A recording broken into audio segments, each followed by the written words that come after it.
بسم اللہ الرحمن الرحیم۔ السلام علیکم دوستو، میں ہوں ایک عام سا مسلمان فقیر معصوم وارثی۔ دوستو، اللہ تعالیٰ کی یہ کائنات پوری، وہ کائنات جو ہماری آنکھوں کے سامنے ہے یا وہ کائنات جو ہماری آنکھوں سے اوجھل ہے اور دوربین کے ذریعے ہم اسے دیکھتے ہیں، کھوجتے ہیں، تلاشتے ہیں، یا وہ کائنات جو دوربین سے بھی ہٹ کے ہے، جو دوربین کی نظر سے بھی ہٹ کے ہے، جو کہ باطن میں موجود ہے، جو کہ اس ناسوت سے ہٹ کے جو کائنات ہے،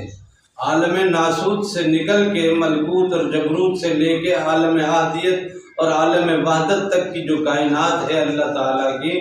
اس کائنات تک ہماری بنائی ہوئی دوربین بھی کام نہیں کرتی۔ تو ایسی صورت میں جس کائنات میں رب کی کسی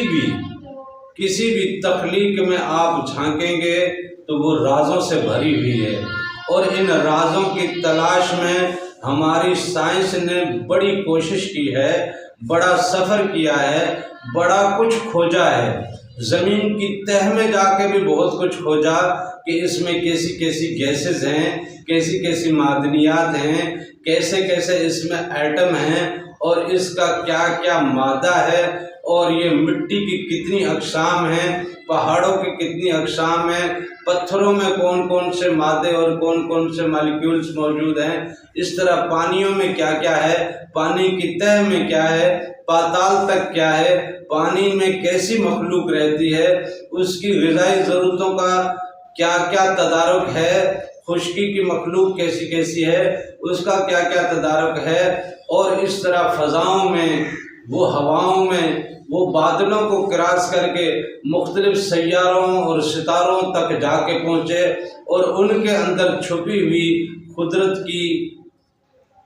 وہ تمام چیزیں کھوجنے لگا کہ جو رب نے اس میں راز رکھے ہیں، جو رب نے اس میں معدنیات رکھی ہیں، جو رب نے اس میں بجلیاں اور طاقتیں اور انرجی رکھی ہے، جو اللہ تعالیٰ نے اس میں زندگی کے لیے، انسان کے لیے جو چیزیں پنہا رکھی ہیں، صرف ڈھونڈنے والوں کو، کھوجنے والوں کو، محنت کرنے والوں کو وہ ملتا ہے۔ جو کچھ کرے گا لیس للانسان الا ما سعی، قرآن پاک نے کہہ دیا کہ انسان کے لیے وہی کچھ ہے جس کی وہ کوشش کرتا ہے۔ جب اس دنیا میں کوشش کر کے ان رازوں کی کھوج میں انسان لگا تو اس میں کافی ساری فزیکل چیزیں اس کے سامنے آئیں، اور اس کی فزیکل گراؤنڈ پہ اس نے سائنس میں کوانٹم فزکس کے سبجیکٹ کو انٹروڈیوس کروایا۔ معمولی سے ذرے کے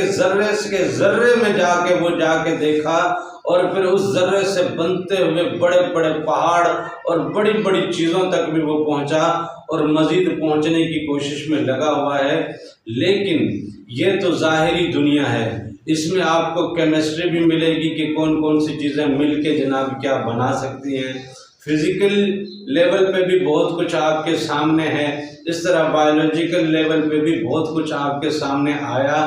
آپ کو بتایا، اس پہ ریسرچ کی۔ لیکن اس سے ہٹ کے فزیکل سے نکل کے جو اللہ تعالیٰ کے راز ہیں، جو اللہ تعالیٰ کی طاقتیں ہیں، ان میں اگر جھانکنے کا آپ کو کوئی فارمولہ چاہیے تو وہ سوائے میتھمیٹک کے، سوائے میتھ کے اور کوئی فارمولہ کام نہیں کرتا جو اللہ کی قدرت میں جھانکنے کے لیے تمہاری کوئی کھڑکی کھول سکے۔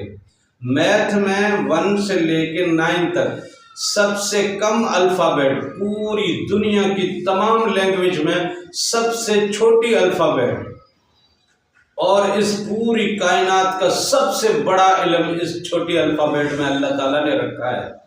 اپنی ذات کے رازوں کو کھوجنے کی کھڑکیاں اللہ تعالیٰ نے اس میں رکھی ہیں، اور اللہ تعالیٰ کی کائنات کو سمجھنے اور اللہ تعالیٰ کے فارمولے کو سمجھنے، اور اللہ تعالیٰ نے جو جو اسٹرکچر اس کائنات میں ترتیب دیا ہے، اور جس لیول پہ اور جس ڈائیگرام اور جو جیومیٹریکل فارمولاز یوز ہوئے ہیں، وہ جو کچھ بھی جاننا یا دیکھنا یا پرکھنا یا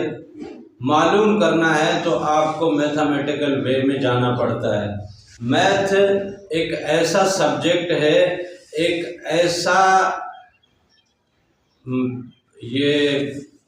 آپ کو کہیں کہ ایک ایسا موضوع یا ایک ایسی گراؤنڈ ہے جس پہ آپ چل کے اللہ کے رازوں تک پہنچتے ہیں۔ اللہ کے رازوں میں پہنچنا، اللہ کے رازوں کو جاننا، اللہ کی ترتیبات کو، اس کی تخلیق کی ترتیبات کو اور اس تخلیق کی زندگی کو، سسٹم کو اور اس کے باقی معاملات کو اللہ تعالیٰ نے جس طرح سے بھی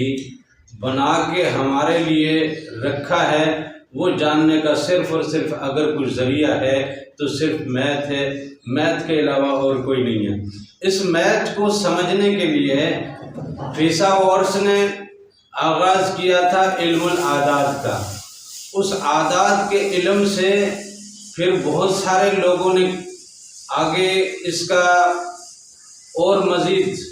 اس کی اسٹڈی کی اور اس کو مزید جانچنا چاہا تو بہت سے رازوں سے انہوں نے پردے بھی کھولے، یہاں تک کہ پچھلی صدیوں میں مسلم سائنسدانوں نے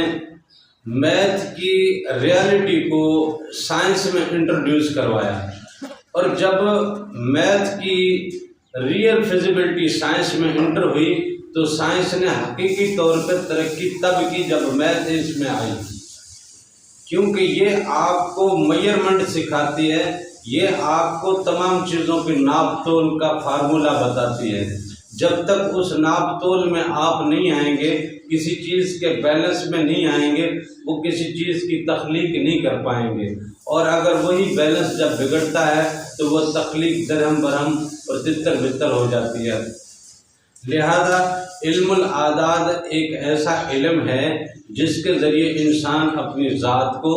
اپنے نام کو، اپنے ارد گرد کو، اپنے ماحول کو، اپنے مزاج کو، اپنے انوائرمنٹ کو، اپنے علاقے کو، اپنے کاروبار کو، اپنے رشتہ داروں کو، اپنی اولاد کو، اپنے ساتھ سنگت کو